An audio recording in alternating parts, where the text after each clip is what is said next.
जैसा कर्म करोगे वैसा ही फल प्राप्त होगा। यह कहावत हमने बहुत बार अपने जीवन में सुनी होगी, लेकिन क्या सच में आप दिल से मानते हैं कि अच्छे कर्मों का फल अच्छा ही होता है? अंदर से कोई स्पष्ट उत्तर नहीं आ रहा होगा, क्योंकि हम अपने आसपास ऐसे बहुत से लोगों को देखते हैं जो जीवन भर अच्छे कर्म करते हैं, लेकिन उसके बावजूद उन्हें अच्छे फल प्राप्त नहीं हो पाते। एक नौजवान कड़ी मेहनत करता है किसी परीक्षा में पास होने के लिए, लेकिन उस परीक्षा के परिणाम में उसे निराशा ही आती है। तो इससे तो यही सिद्ध होता है कि जिन महापुरुषों ने ऐसा कहा है कि अच्छे कर्मों का फल अच्छा ही होता है, या तो वह महापुरुष गलत थे या फिर हम कर्मों का लेखा जोखा समझ ही नहीं पाते। पर चिंता मत करिए, क्योंकि आज की कहानी सुनने के बाद कर्मों के बारे में आपकी सोच, आपकी दृष्टि एकदम स्पष्ट हो जाएगी। कहानी को आखिर तक सुनने के बाद भी अगर आपके मन में कर्मों के बारे में कोई सवाल रह जाता है तो आप कमेंट सेक्शन में जरूर पूछें, क्योंकि आपके सवाल ही हमें चिंतन करने पर मजबूर करते हैं। पुराने समय की बात है, किसी गांव में एक भोला और रामू नाम के दो भाई रहते थे।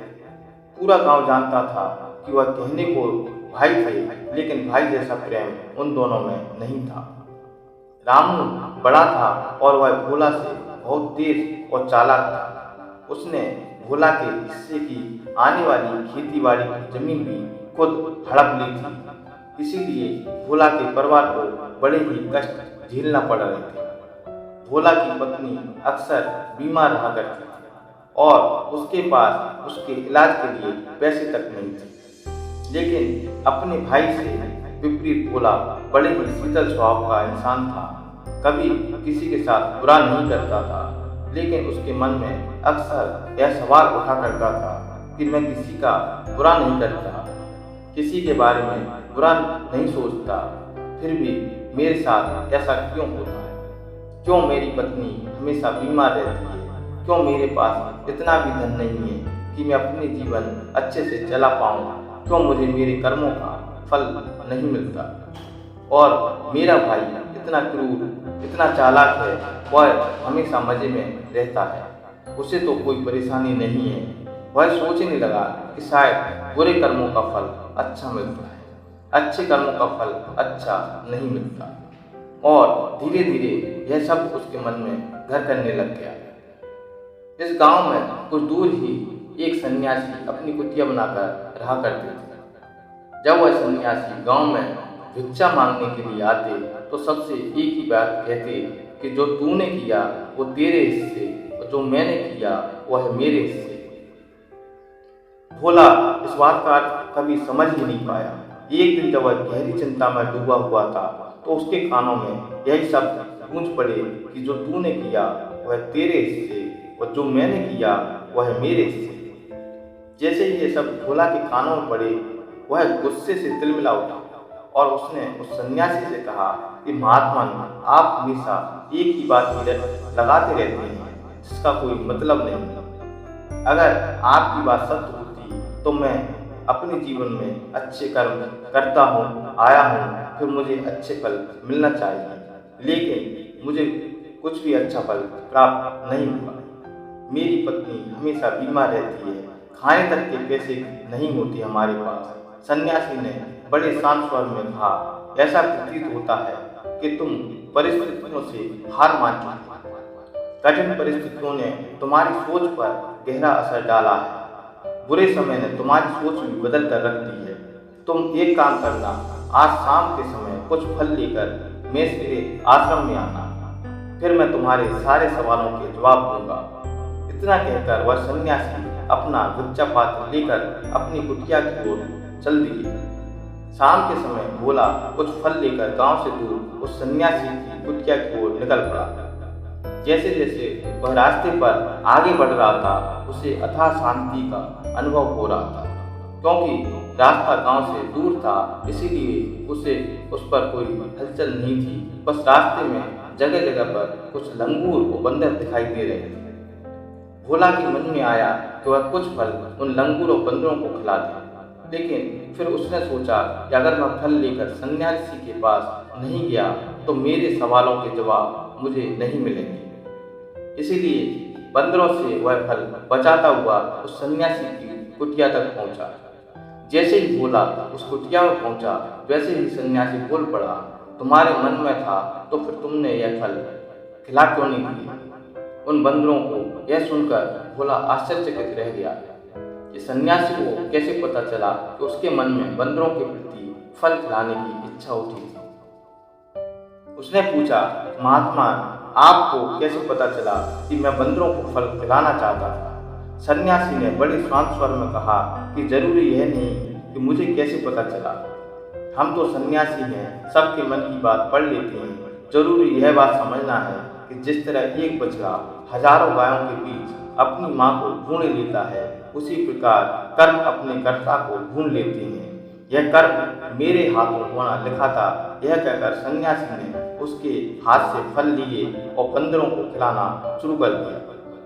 भोला इस बात का मतलब नहीं समझ पाया, इसीलिए उसने उस सन्यासी से सवाल किया कि महात्मा, मैं आपकी बात का आशय नहीं समझ पाया, कृपया करके मुझे अज्ञानी को इसका मतलब समझाने की कृपा करें। सन्यासी ने बड़े शांत स्वर में कहना शुरू किया कि मनुष्य को सदा यही लगता है कि वह करने वाला है, वही करता है, वही कर्म करेगा। लेकिन समझने की बात यह होती है कि कर्म आपका चुनाव स्वयं करता है, आप कर्म का चुनाव नहीं करते।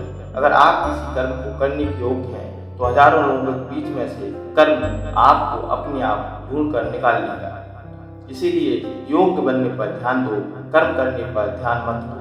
अगर तुम सिर्फ कर्म करने पर ध्यान दोगे तो कभी योग्य नहीं बन पाओगे। योग्य बनने के लिए जिन कर्मों की आवश्यकता होती है, पहले उन छोटे छोटे कर्मों को करना शुरू करो, और जब तुम योग्य बन जाओगे तब बड़ा कर्म या मुख्य कर्म, या कहें कि जिस कर्म के लिए तुम बने हो, वह कर्म तुम्हारे पास खुद चलकर आएगा।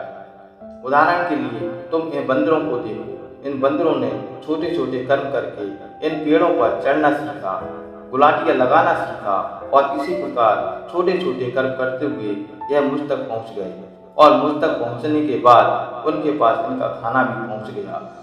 इसीलिए अपनी रोजमर्रा की जिंदगी में छोटे छोटे कर्म करते हुए अपने आप को योग बनाते जाओ, और जब तुम योग बन जाओगे तो अपने आप बड़ा लक्ष्य तुम्हें प्राप्त हो जाएगा। सन्यासी ने अगला कथन कहना शुरू किया, जो कि बहुत ही जरूरी था। ध्यान लगाकर सुनना, अगर तुम योग बनने के लिए कर्म नहीं करोगे तो दूसरे लोगों के कर्म भी तुम्हें प्रभावित करने लगेंगे। उदाहरण के लिए तुम्हारी पत्नी कई दिनों से बीमार है। तुम अक्सर यही सोचते हो कि मुझे किन कर्मों की सजा मिल रही है, लेकिन समझने की बात यह है कि तुम्हारी पत्नी बीमार अपने कर्मों की वजह से, तुम्हारे कर्मों की वजह से नहीं। तुम्हारे कर्म तो अच्छे हैं, लेकिन क्या पता तुम्हारी पत्नी के कर्म अतीत में अच्छे ना रहे हों, जिसकी वजह से वह बीमार रहती है, और तुम्हारी पत्नी की कर्मों की वजह से तुम्हें भी दुख झेलना पड़ता है। और इसी प्रकार बहुत से मनुष्य अपने बच्चों की वजह से, अपने परिवार की वजह से, इन सब की वजह से खुद दुख झेल रहे होते हैं। लेकिन जरा सोचो, अगर तुम योग्य होते तो तुम अपनी पत्नी का खुद इलाज करवा पाते, उसकी बीमारी दूर करवा पाते, और क्या पता यदि तुम योग्य होते तो तुम्हारा विवाह किसी दूसरी स्त्री के साथ हुआ होता जो स्वस्थ होती, लेकिन तुम योग्य नहीं, इसीलिए तुम अपनी पत्नी की वजह से खुद दुख झेल रहे हो। अगर तुम योग्य बन जाओगे तो दूसरे लोगों के कर्म तुम्हें प्रभावित नहीं कर पाएंगे। सन्यासी ने भोला को चेतावनी देते हुए कहा, याद रखना भोला, आपको वह नहीं मिलता जो आप चाहते हो, बल्कि वही मिलता है जिसके आप योग्य हो। इसीलिए अपनी योग्यता पर बढ़ाने पर काम करो, उसके लिए कर्म करो। कर्म का फल पाने के लिए कभी कर्म मत करो। भोला ने सन्यासी से हाथ जोड़कर एक प्रश्न पूछा कि महात्मा, मुझे यह बताने की अनुकंपा करें कि मैं अपनी योग्यता किस प्रकार बढ़ा सकता हूँ, ताकि मुझको मेरा मुख्य कर्म मुझ खुद स्वयं ढूंढ ले। सन्यासी ने बड़े विश्वास स्वर में कहना शुरू किया, बेटा, इसके लिए बड़े ही सरल सरल उपाय होते हैं। सबसे पहला उपाय है कर्म करके भूलते जाओ। तुम जो भी कर्म कर रहे हो अपने योग बनने के लिए, उस कर्म को करने के बाद भूल जाओ। यह मत सोचो कि उससे तुम्हें क्या प्राप्त होगा। इसीलिए कहा जाता है, कर्म करो, फल की चिंता मत करो। अगर तुम फल की चिंता करोगे तो वास्तविकता में तुम कर्म कर ही नहीं रहोगे। अक्सर मनुष्य की पीड़ा का यह बहुत बड़ा मुख्य कारण है। वह सोचता है कि मैं कर्म तो बहुत अच्छे कर रहा हूँ, लेकिन मुझे फल प्राप्त नहीं हो रहा है। और यही पीड़ा उसके मन को ठेस पहुँचाती रहती है, उसको अपने लक्ष्य से भटकाती रहती है। किसी काम को करने के बाद अपना आकलन जरूर करें, लेकिन फल की चिंता न करें। भोला ने सन्यासी से सवाल किया कि महात्मा, हम अपना आकलन कैसे कर सकते हैं? सन्यासी ने उत्तर दिया कि बेटा, जब भी तुम कोई काम करते हो तो काम को पूरा करने के बाद खुद से सवाल पूछो, क्या इस काम को पूरा करते समय तुम्हारा ध्यान इसी काम पर टिका हुआ था या तुम्हारा ध्यान कहीं और भटक रहा था? इस तरह तुम खुद का आकलन कर सकते हो कि तुम कितने ध्यान के साथ उस कर्म को कर रहे थे, और जितने ध्यान से तुम उस कर्म को करोगे उतनी ही तुम्हारी योग्यता बढ़ती जाएगी। और अगर तुम यूं ही बस पूरा करने के लिए काम को करोगे तो उस कार्य से तुम कभी भी योग्य नहीं बन पाओगे। यही कारण तो पूरा हो जाएगा, लेकिन उस कर्म से कोई फल तुम्हें प्राप्त नहीं होगा। इसीलिए अपना आकलन इस प्रकार करो कि तुम अपना ध्यान वहाँ पर टिका पाओ।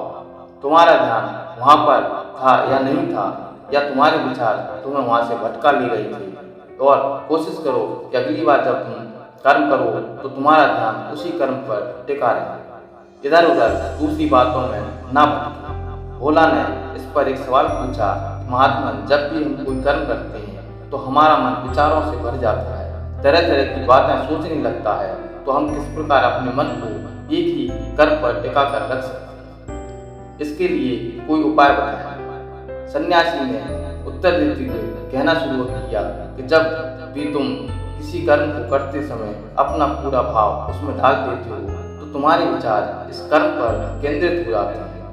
पूरी निष्ठा, प्रेम और सद्भाव के साथ किया गया कर्म तुम्हारे विचारों को इधर उधर नहीं भटकने देगा।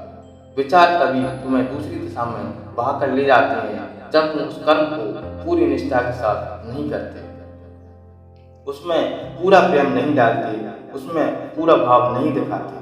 जब यह तीनों चीज तुम उस कर्म में डाल देते हो तो स्वाभाविक रूप से तुम पूरी तरह उस कर्म में सम्मिलित हो जाते हो और तुम्हारा मन और मस्तिष्क एक ही जगह पर टिका रहता है। सन्यासी ने अपनी बात खत्म करते हुए कहा कि अगर कोई इंसान, कोई मनुष्य इन उपायों का सही तरीके से इस्तेमाल करता है तो उनका पालन करता है तो वह किसी भी कर्म के लिए अपने आप को योग्य बना सकता है।